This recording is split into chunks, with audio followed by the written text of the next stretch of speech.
I still remember the way the morning light used to pour into our kitchen, soft and golden, like a gentle hand waking up the walls. For over 40 years, that house, in the quiet corners of Span, had been mine and Harold's world. We filled it with second-hand furniture and first-hand love. It wasn't perfect, but it held everything that made life feel whole. Laughter that echoed off wood floors, burnt toast on Sunday mornings, the smell of lemon polish and Harold's cologne.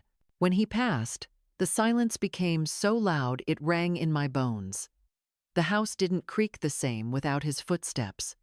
The air felt too still. I'd set out 2 cups of tea in the morning. Still, like some part of me couldn't accept the absence. I wasn't ready to be alone with all that memory. So when Ethan called my only son and asked if he and Sierra needed a place to stay for a while, it felt like a prayer answered. "It'll just be until we find something permanent," he'd said. "We can help each other, Mom." I had no reason to doubt him. He was my boy. I remembered when he used to crawl into my bed during thunderstorms, his hair smelling like crayons in sleep. I remembered when he cried over a broken science project in 5th grade, and how we stayed up all night gluing it back together.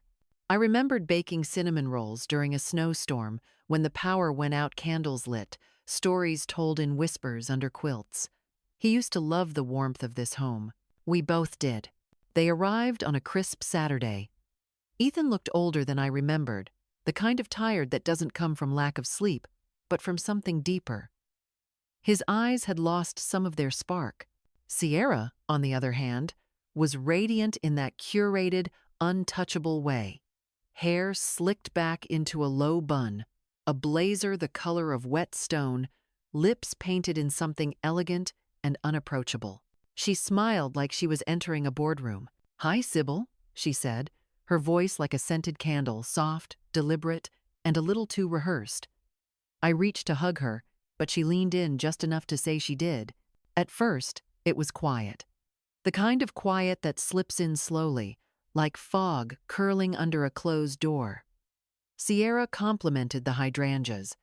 Ethan helped unpack the groceries. We had dinner together, quinoa bowls and roasted vegetables. "We're doing a cleanse," Sierra explained. I didn't ask what for. I just made a mental note to eat my pot roast leftovers when they weren't looking. It started small, as these things often do. One morning, my radio was gone. The little one I'd kept on the kitchen shelf for 20 years, the one Harold gifted me for our 25th anniversary, replaced by a cylindrical gadget that responded to voice commands.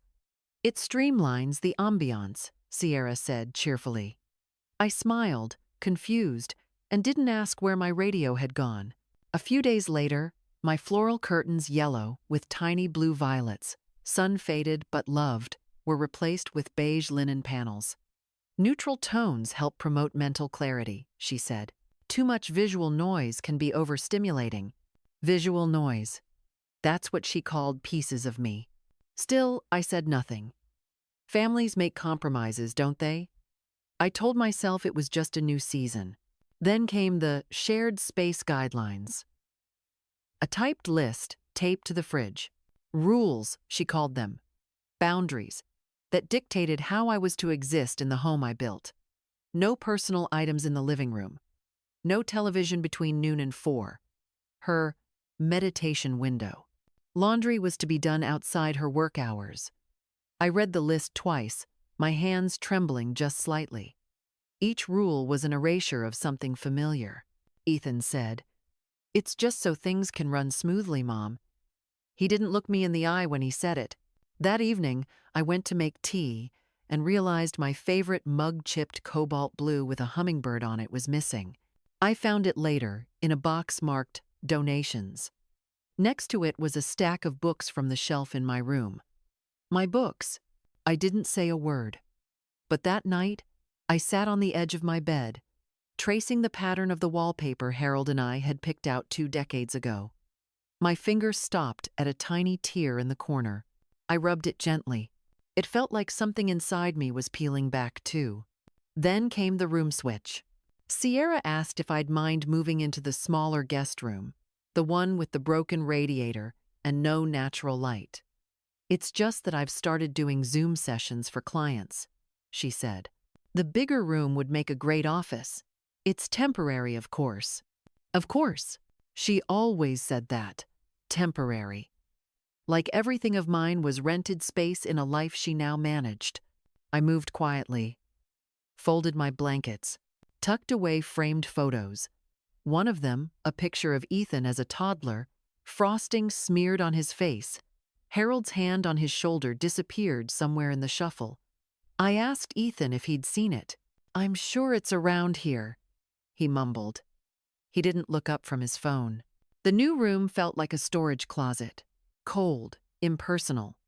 I tried to hang a quilt on the wall to make it feel warmer, but Sierra removed it the next day. "Mold risk," she said. I began to move through my home like a tenant. Careful. Quiet. I timed my laundry. I turned off the news at precisely 7. I kept my perfume in a drawer and stopped wearing lipstick to breakfast. Then one day, I came back from the garden gloves still on, soil under my nails, and found the front door locked.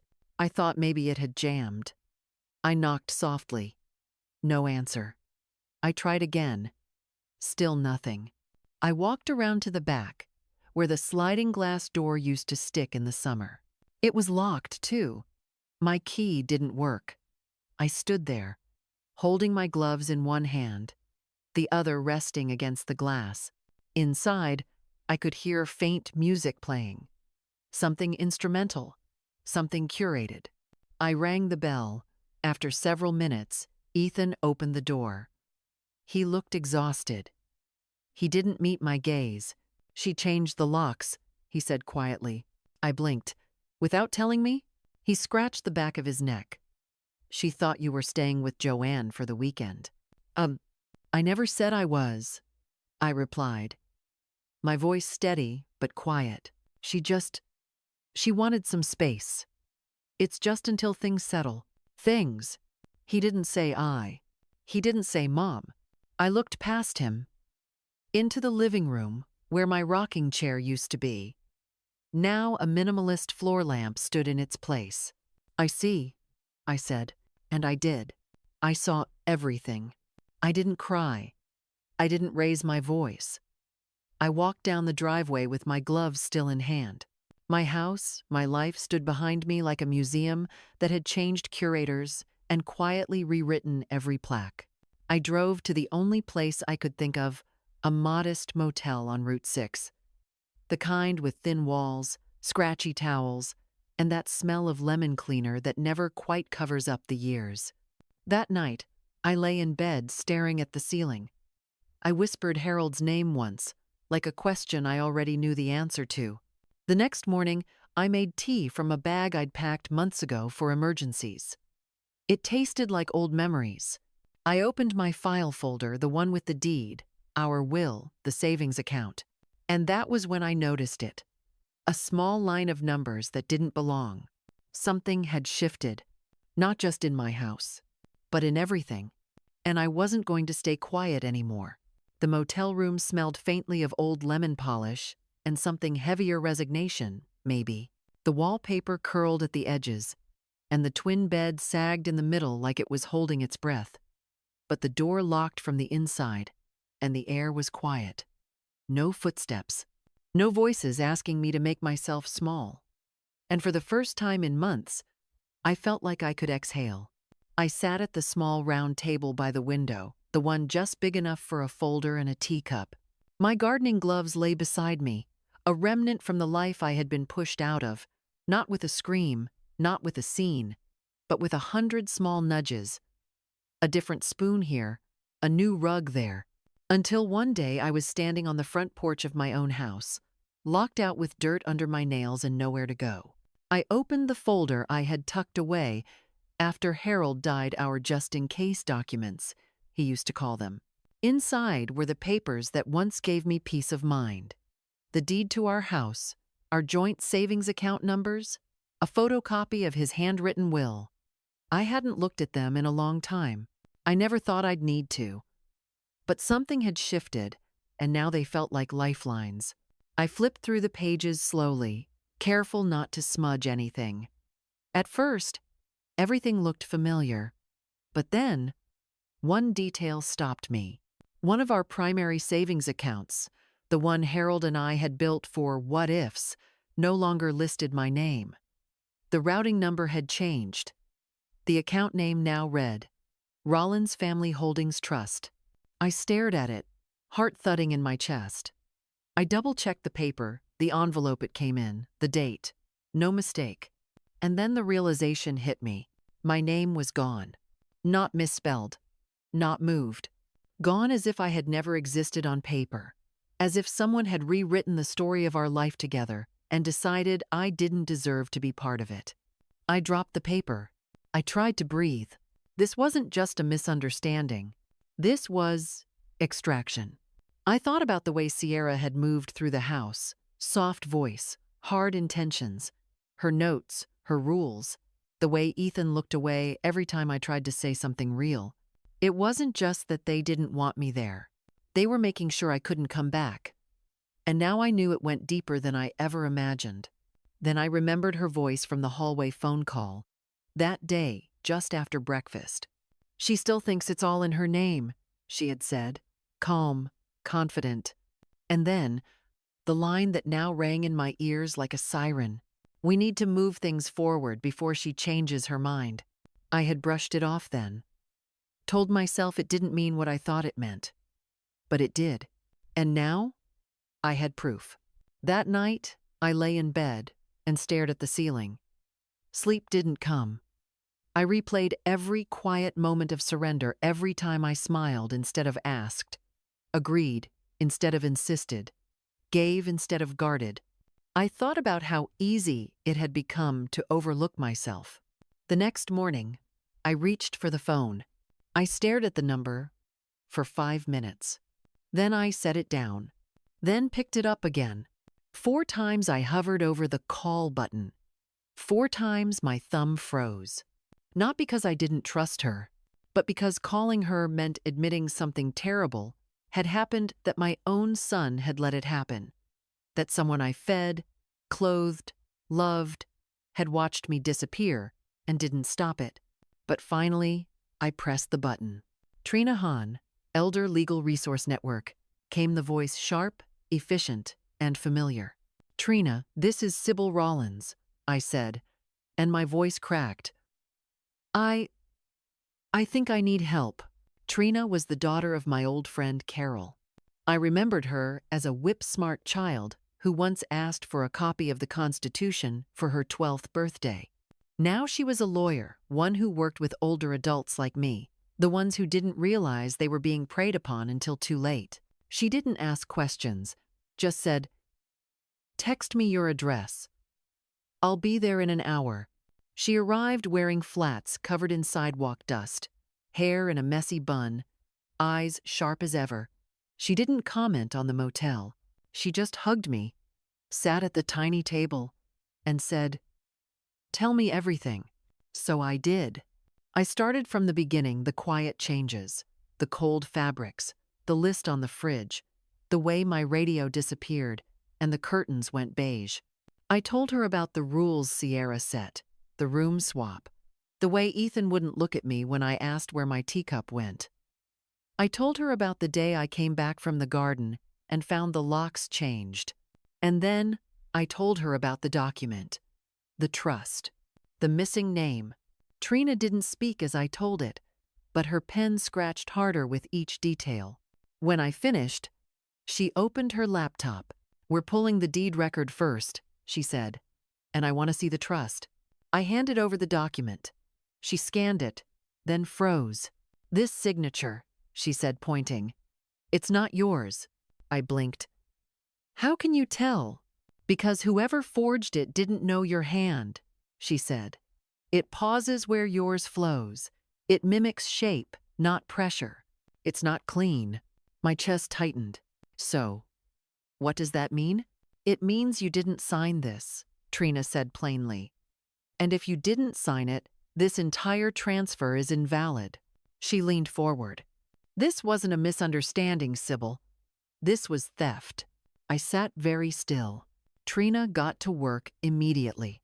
She photographed every page, called the county clerk's office, pulled certified deed records, and scanned them side by side. The original deed from decades ago had both mine and Harold's names. The new one? Just the trust. Then she paused. The notary stamp. This woman, Doreen Tillman. I know her. Trina called her that same evening. I could only hear one side of the conversation. I need to confirm, did you witness the signature? No? She brought it already signed? She said Sybil had done it privately? Uh-huh. I see. Thank you. She hung up, jaw tight. She admitted it, Trina said. She notarized the transfer without seeing you sign it. That alone could be fraud. I couldn't speak. I was dizzy with the truth, not because I didn't expect it, but because now it was real. The house, the account, my name, gone. They weren't waiting for me to leave. They were building a legal reality where I had already disappeared. What happens if we don't act? I asked. Trina looked at me hard. They could liquidate everything, move the house, drain what's left of the savings. Once it's gone, even the courts won't be able to claw it back easily. She paused. And more than that, your legal identity as Harold's widow, as co-owner, as primary beneficiary would be buried under paperwork you never agreed to. I took a long breath. It wasn't just about comfort anymore. It was about existence. Then let's do something, I said. That afternoon, Trina drafted the first legal response, a formal letter of inquiry to the trust's managing firm, and a petition for an emergency injunction to freeze the assets. She slid the paper toward me. Sign here. I did. And, for the first time in a long while, I felt like I had written my name where it belonged. Not as a footnote, but as a woman reclaiming her place. The day after we filed for the emergency injunction, something inside me shifted. Not dramatically. Not like flipping a switch. It was quieter than that, like adjusting your shoulders after carrying something too heavy for too long. The world hadn't changed yet, but I had. And that was enough to begin. Trina came back to the motel the next morning, carrying a leather binder under one arm and a cup of black coffee in the other. She didn't knock gently. She knocked like someone with purpose. We're going to need more than a forged signature, she said without preamble. The judge will want a pattern intent, not just error. I nodded. I have patterns, I said. And I did. We sat at the round table again, our war room now, and opened the binder. Inside were dividers marked property, financials, testimony, correspondence. Each one meticulously labeled, color-coded, and already partially filled. Trina didn't work casually. She worked like a woman who knew the clock was ticking. First the deed, she said, the original, filed with Harold in 1992. You were both listed as owners. She slid it across the table. Second, the transfer into the Rollins Family Holdings Trust 6 weeks ago. Notarized by someone who now admits she didn't witness your signature. I looked down at the page. My name was there, but not in my hand. Seeing it typed wasn't enough. Seeing it forged felt like theft at a cellular level, like someone had peeled my identity off paper and pasted it where they wanted it. Trina tapped her pen. That's fraud. Now we pair it. She opened another tab. Bank records. This is your original joint account. Consistent withdrawals, consistent deposits, nothing unusual until 4 months ago. Then, she flipped to the next page. Tiny transfers. All just under the reporting threshold. All to a separate account under the name of the new trust. I stared at the numbers. They were so small at first, $300 here, $250 there. But over time they added up. Thousands. He was bleeding it dry. I said softly. Smartly, Trina corrected. So small you wouldn't notice unless you were tracking every line. She paused, then looked up. You weren't wrong, Sybil. You were targeted. It should have made me feel vindicated. It didn't. It made me feel hollow. Next came the handwriting analysis. Trina had already contacted a forensic specialist she worked with in prior elder fraud cases. She sent them the transfer deed, my known signature from tax returns and the deed of trust, and a written letter I had sent to the utility company last year. She clicked open the email and turned the screen toward me. "This is the slant of your natural hand," she said. 45 degrees, consistent pressure, slight uptick on your capital R. Oh? She pointed to the scanned copy of the trust signature. "This one pauses. It wobbles. The C is too wide, and there's an unnatural flourish in the C, likely a copyist trying to stylize it to look authentic." I squinted.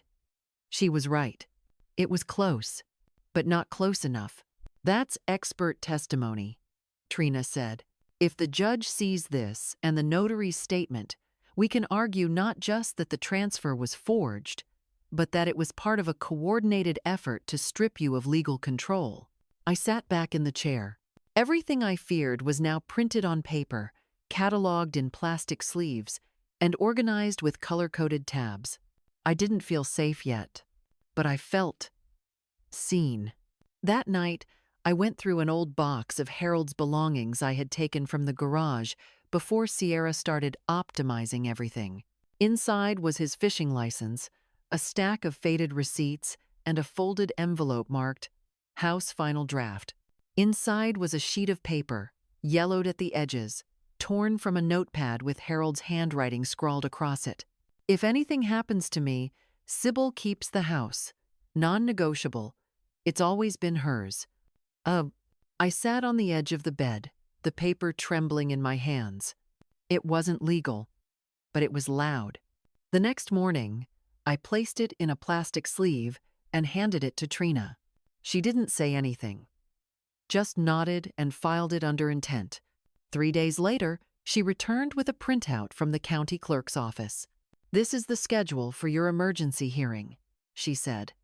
"We go before the judge next week." My stomach fluttered.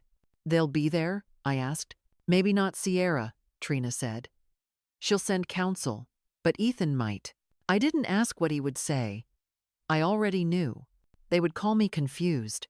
They would say it was miscommunication, not malice.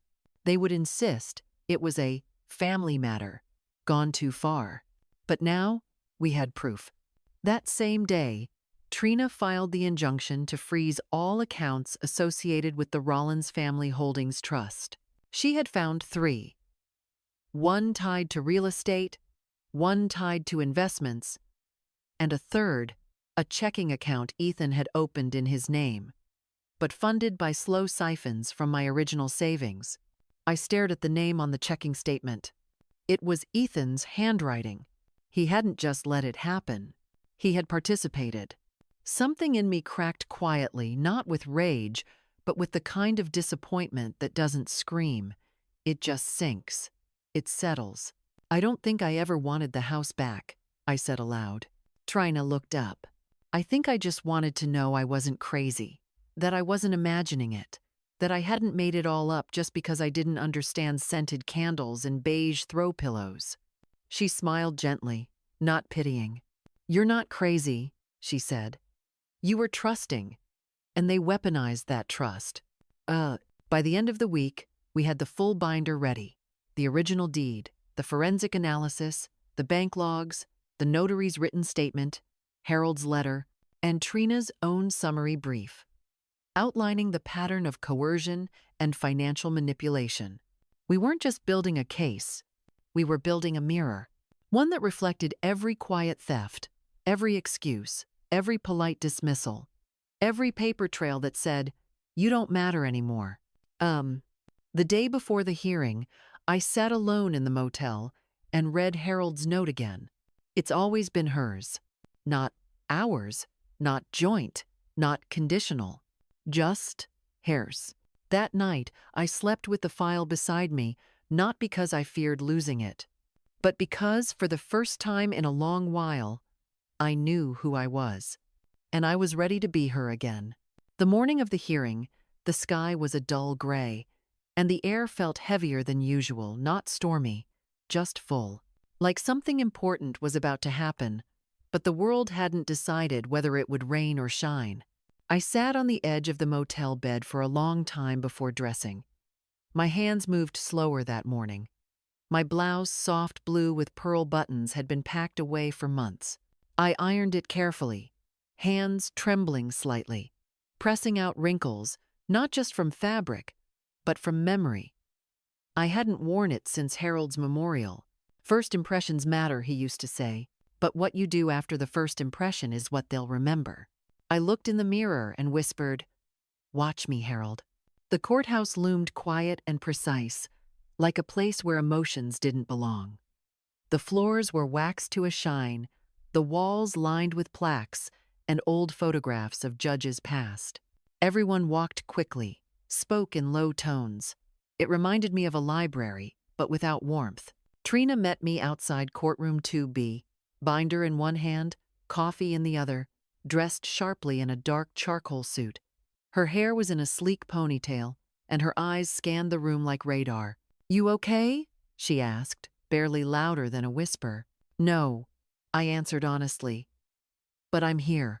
She nodded once, a small, quiet sign of respect.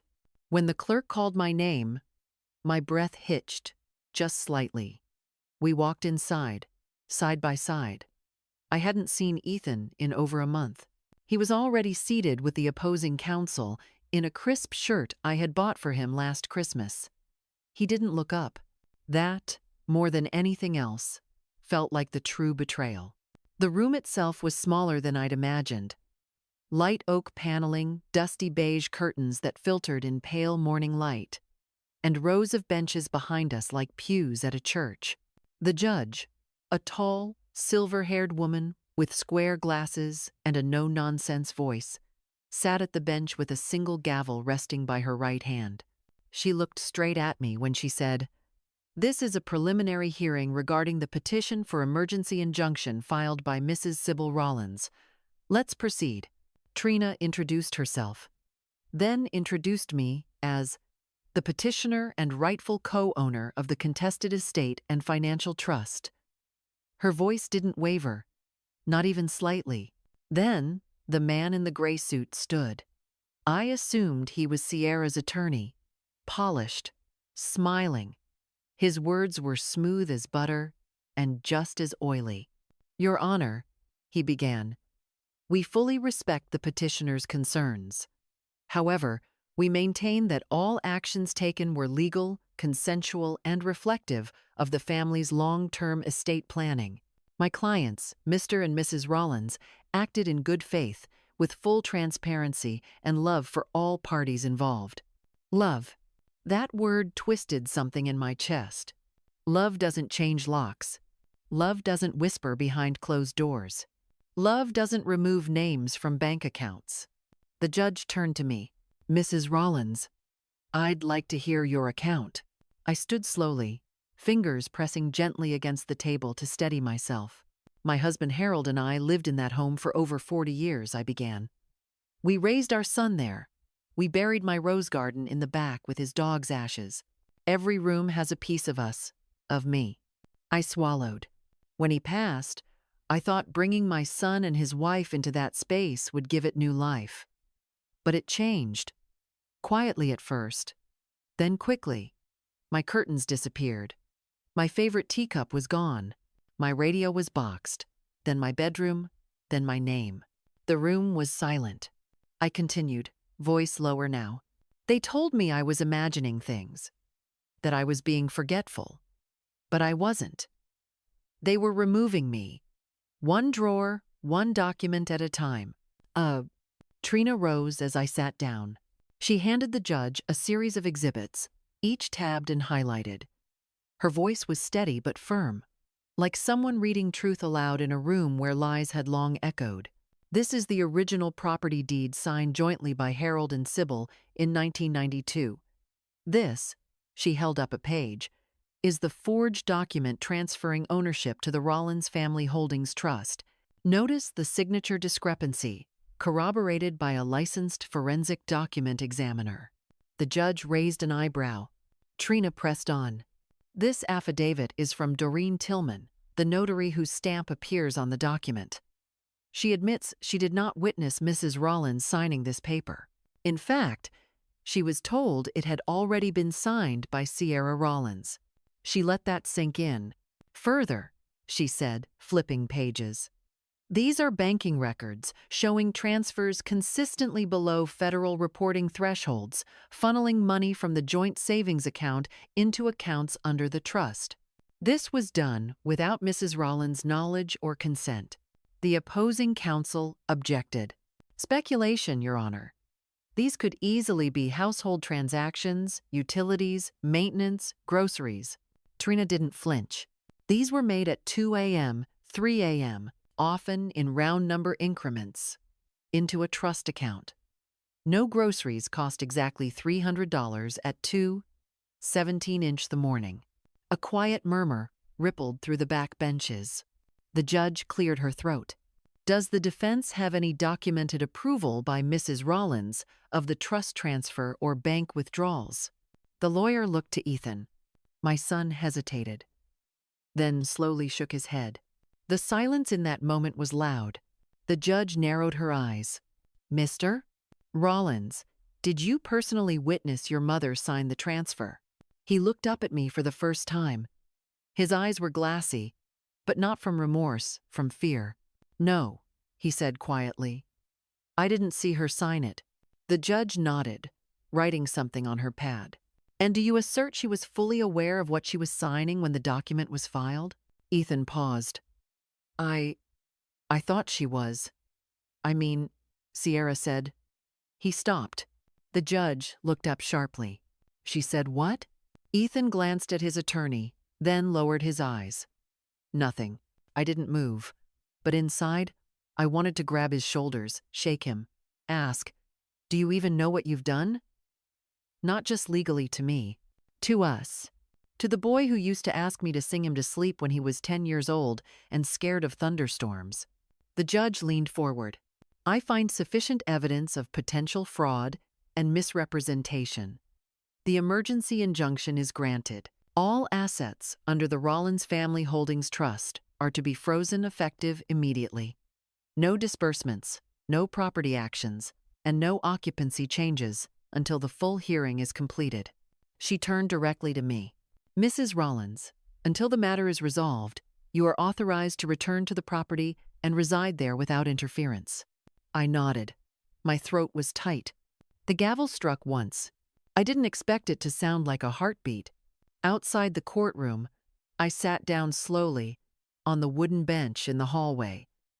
My hands trembled, but not from fear this time, from release.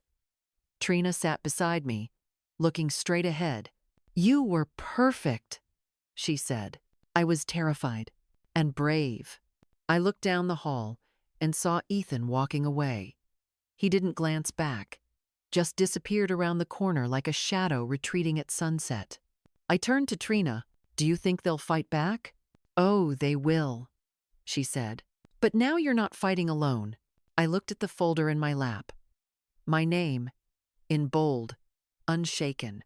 And for the first time in a long time, I felt like I belonged to myself again. Returning to the house after the court granted the injunction should have felt like a victory. I should have stepped inside and felt the warmth of justice gently cradle me, confirming that I wasn't crazy, that I wasn't invisible, that I mattered. But instead, the walls were quieter than usual, not in a peaceful way, in a way that felt like someone had left behind a cold draft.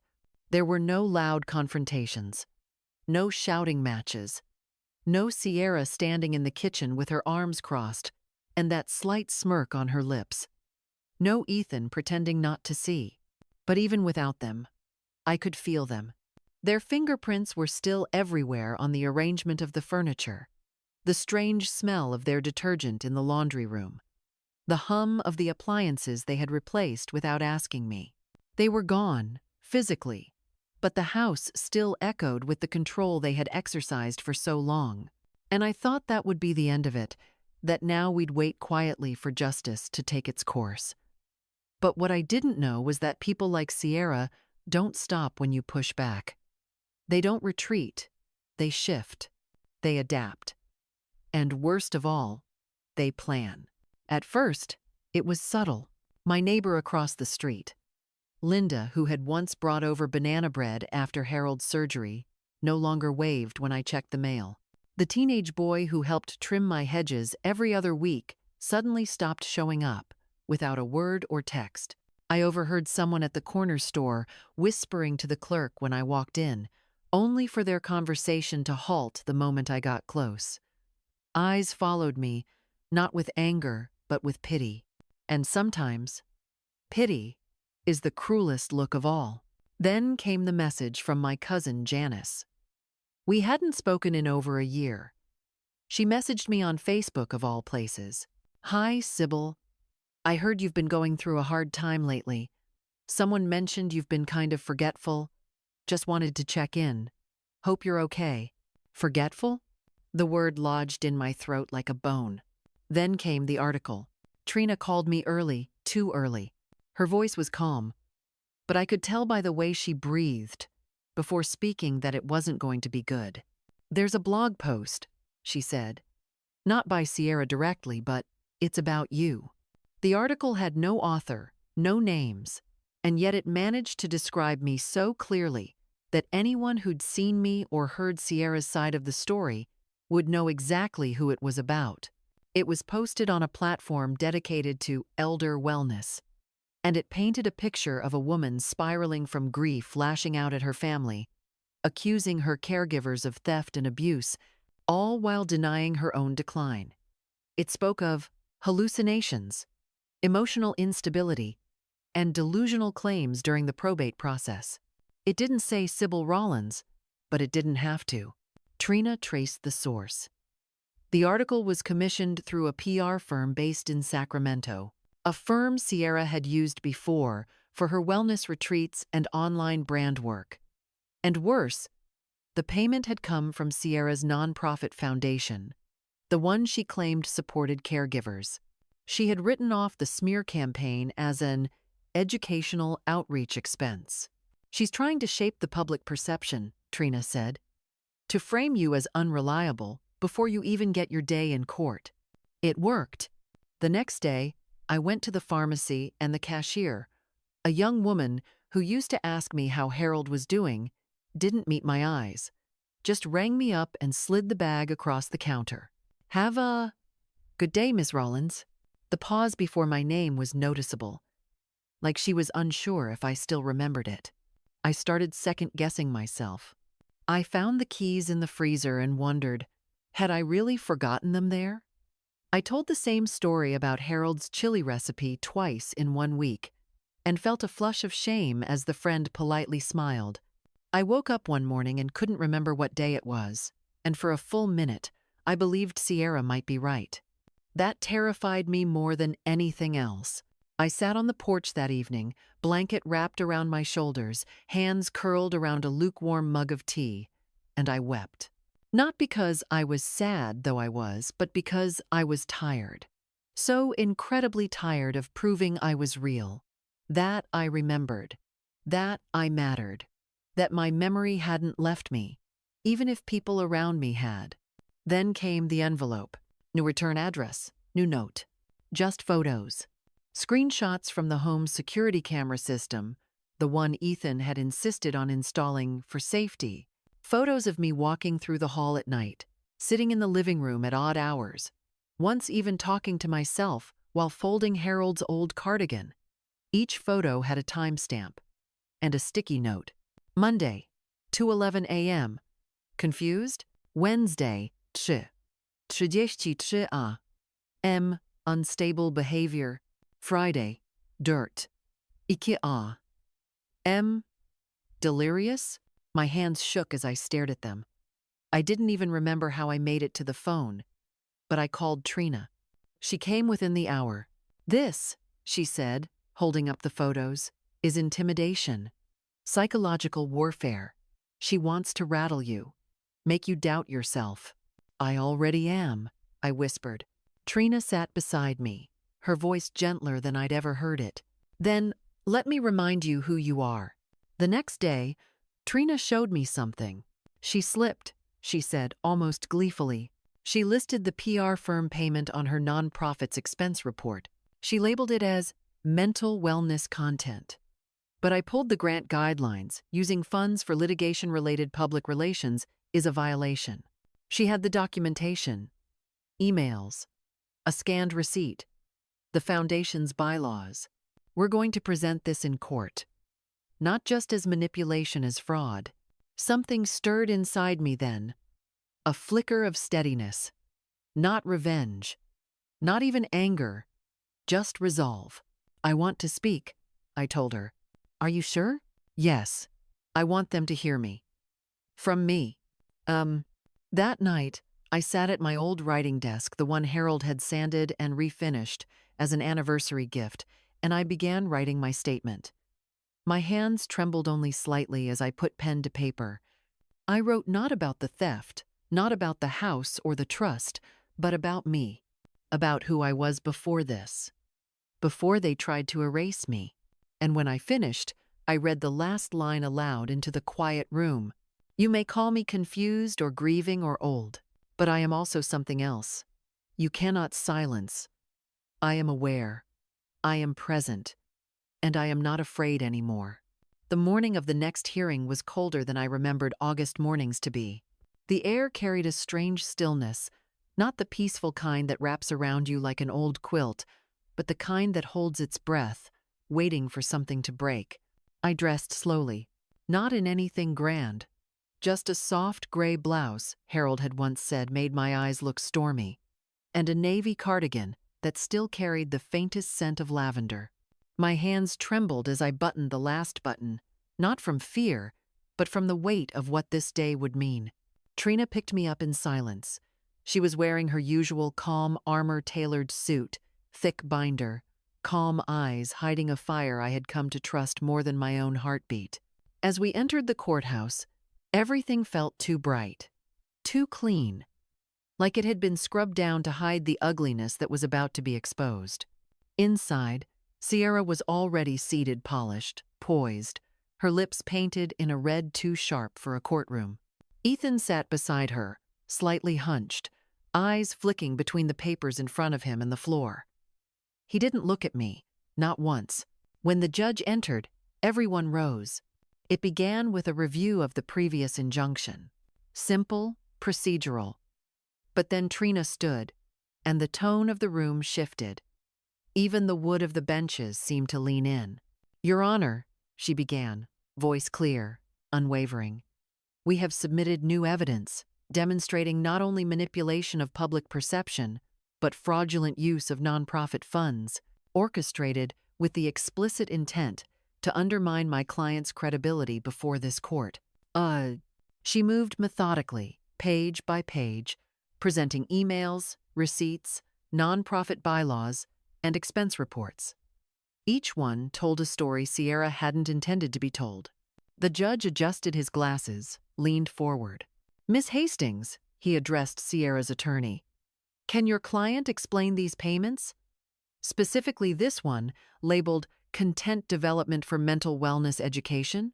The man fumbled, cleared his throat, began a long-winded explanation about outreach and education.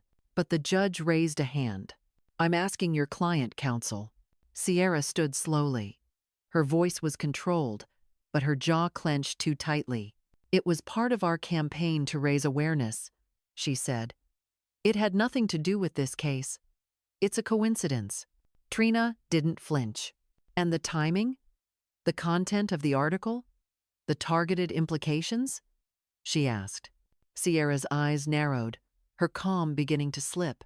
That article wasn't about her, she said, gesturing toward me without saying my name. Trina opened the next document. We traced the IP address of the submission. It originated from the same device used to file your nonprofit's quarterly report. And the language matches your own promotional material word for word. The courtroom was silent. The judge looked at Sierra, then at me, and finally at Trina. Continue, he said.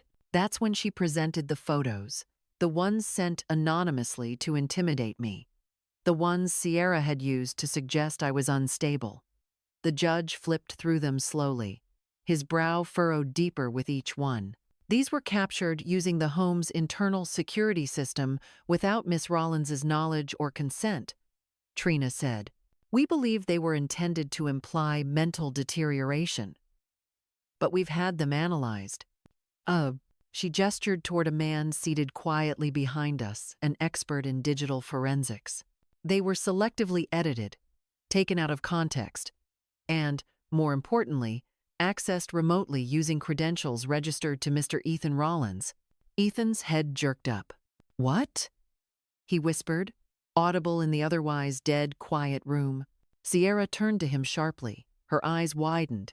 It was the first crack in her porcelain mask. Is that true? The judge asked.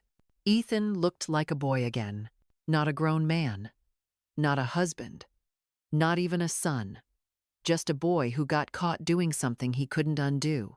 I didn't mean I was told it was for safety. I didn't send anything. I didn't think she... He gestured to Sierra, but stopped short. That silence? It spoke louder than his guilt ever could. Trina pressed on. We also discovered multiple financial transactions from the family trust account to an external LLC registered in both Mr. and Mrs. Rollins' names. That LLC was then used to move funds offshore. This violates not only the stipulations in the will, but IRS reporting laws. The judge leaned back. Sierra's attorney scrambled. Your Honor, I believe we need time to assess these claims. No, the judge said, firm, decisive. We will pause briefly, but I will hear directly from Miss Rollins before I make any preliminary decisions. That's when Trina looked at me, and I knew. It was time. I stood slowly. The room didn't blur. My heart didn't race. I didn't forget a single word, because I had written them from a place no smear campaign could touch. I walked to the front, paper in hand, but I didn't read from it. I looked at the judge. Then I looked at my son. Then I looked at Sierra, who now stared at me like she had no idea who I was. My name is Sybil Rollins, I began. I am 72 years old. I have been a teacher, a mother, a wife, and now, apparently, a defendant in a war I didn't start. My husband and I built a life from scratch. We saved, we dreamed, we planned for the future of our family. That family included my son, the boy I raised with bedtime stories and peanut butter sandwiches, who used to draw me crayon cards that said, "Best mom ever." I turned to Ethan. I don't know where that boy went, but I remember him.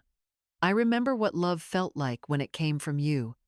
And even now, I hope somewhere inside you remember it too. I let the silence settle. Then I looked at the judge again. I may walk slower now. I may talk softer, but I am not confused. I am not crazy. I am a woman who knows what was taken from her and who has found the courage to speak it. I nodded once and returned to my seat. Trina reached over and gently placed her hand over mine. The judge took a deep breath. I am granting a full investigation into the use of nonprofit funds, financial transfers, and potential witness intimidation. All assets related to the family trust will remain frozen until the matter is resolved. He stood. This court is adjourned. We stepped outside into the sunlight. I closed my eyes for just a moment and breathed in. The air felt different. Not because justice had been served, not yet, but because, for the first time, I wasn't standing in shame. I was standing in truth. I once read that healing isn't loud. It doesn't burst in like a parade or crash over you like a thunderstorm. It arrives quietly like morning light, slipping through the curtains you forgot to close, like the kettle whistling at just the right moment, or like the soft creak of the floorboard you always step on, reminding you that, yes, you're still here. That's what those first few days after the court's decision felt like. Quiet. Not peaceful. Not yet. But still, and maybe for the first time in a long while, honest. I didn't rush to celebrate. There was no champagne, no sudden rush of joy. Just me, standing in the same kitchen where Sierra once gave orders like she owned the place, where Ethan avoided my gaze, where even the silence had felt tense and judgmental. And yet, That morning, when I touched the countertop, it felt mine again. Not because of legal documents or signatures, but because of something deeper, a reclaiming of space that had been lost piece by piece. The local newspaper ran a small story about the trust being reinstated. Just a few paragraphs, tucked into the back pages, but I clipped it and folded it carefully, placing it in the same drawer where Harold's old fishing license still sat, yellowed and curling at the edges. It wasn't pride that made me keep it. It was proof. Proof that I had spoken, and that someone finally had listened. Sierra vanished from the public eye almost overnight. Her wellness brand went silent. The social media accounts she once used to project strength and serenity were suddenly scrubbed clean or locked down. Rumors swirled, of course, about investors backing out, about speaking engagements canceled, about her foundation being audited, but I didn't chase them. I didn't need to. Her silence spoke louder than her carefully curated image ever did. Ethan, on the other hand, lingered in the background like a shadow that couldn't decide whether to stretch or shrink. I received a letter from him about a week later. It arrived in a plain envelope. No return address. Postmarked from somewhere just outside the city. The handwriting was neat. Too neat. Like someone trying to hold themselves together with ink and forced order. He didn't beg. He didn't explain. He simply wrote that he was sorry. That he had believed what was easy. That he had been weak. That he remembered the mother who used to sing off-key in the kitchen and make up bedtime stories because the library was closed. That he missed her. That he hoped she was still in there somewhere. I read it once, then again. And then I tucked it away, not into the trash, not into a fire, but into the back of a drawer. A place for things I wasn't ready to forgive, but also not ready to forget. Life after betrayal isn't a straight line. It's not about moving on. It's about learning how to carry what you now know. And so, I carried it carefully, like fine china, like a bruise that still twinges when the weather shifts. I resumed my days slowly, like someone stepping back into a house after a long trip, reacquainting myself with the weight of doors, the creak of steps, the feel of a rug beneath bare feet. I made tea in the mornings, not because I needed caffeine, but because the ritual was steadying. I opened windows. I changed the sheets. I swept the porch. Every act was small, but together they stitched a rhythm back into my life. Some neighbors returned, awkwardly at first. Linda, across the street, brought over lemon bars with too much powdered sugar and eyes that wouldn't quite meet mine. She didn't say much, just, "I'm glad you're all right," and I nodded, accepting the gesture for what it was. Not redemption, but recognition. Others avoided me entirely. I let them. People reveal their character in the quiet aftermath of things, and I had no space left to hold anyone's guilt but my own. Trina kept visiting, not out of obligation anymore, but out of something more enduring. She brought me books she thought I'd like. Memoirs of women who refused to disappear and puzzles I found oddly comforting. She didn't ask how I was, unless she truly wanted the answer, and I loved her for that. We had tea on the porch, the kind of quiet that doesn't require filling, and one afternoon she looked at me and said, "You remind me of my grandmother, tough as roots, soft in all the right places." I smiled and told her, "Then she must have been quite the woman." "She was," Trina said. "But she never fought like you did. I wish she had." I didn't know what to say to that, so I just reached over and gently squeezed her hand. Some connections don't need names. Some women become your people not through blood, but through fire. I often found myself talking to Harold again, not in grief, but in presence. I'd find his old sweater draped over the back of the chair, and I'd rest my hand on it like he was still there, listening. I told him about the court, about the letter, about Trina. I told him I missed his pancakes on Sundays and his terrible whistling when he trimmed the hedge. I told him I was okay. And for the first time in a long time, I meant it. Forgiveness didn't come quickly. It wasn't dramatic. It didn't arrive like a revelation. It seeped in slowly, like sunlight on skin that had been too long in shadow. I hadn't forgiven Ethan, not entirely, but I had forgiven myself for staying silent too long, for doubting my worth, for believing that love should come with obedience. I didn't owe anyone my silence. Not anymore.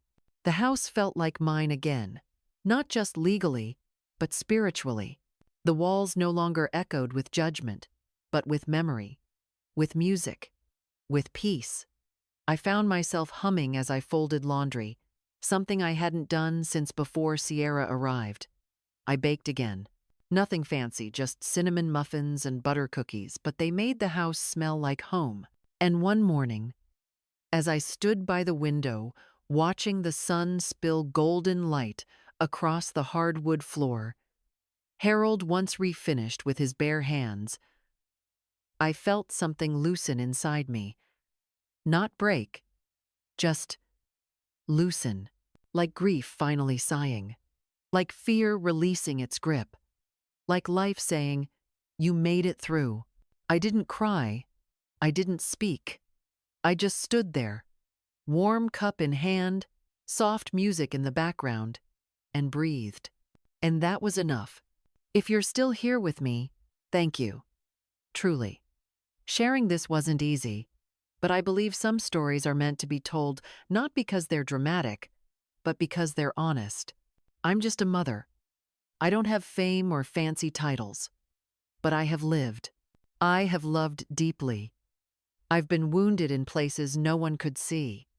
And I've learned sometimes the hardest way that being silent for too long doesn't protect your peace. It erases you. What happened to me isn't rare. Too many women, especially mothers, give everything and then one day find they've become invisible in their own homes.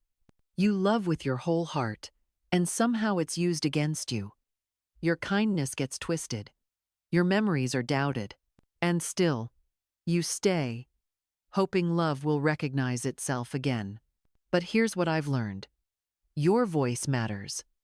Your truth matters. Even if it shakes, even if it's late, even if no one claps when you speak it. You are not small. You were never small. I didn't tell this story for revenge. I told it because someone out there needs to know they're not alone. Maybe that someone is you.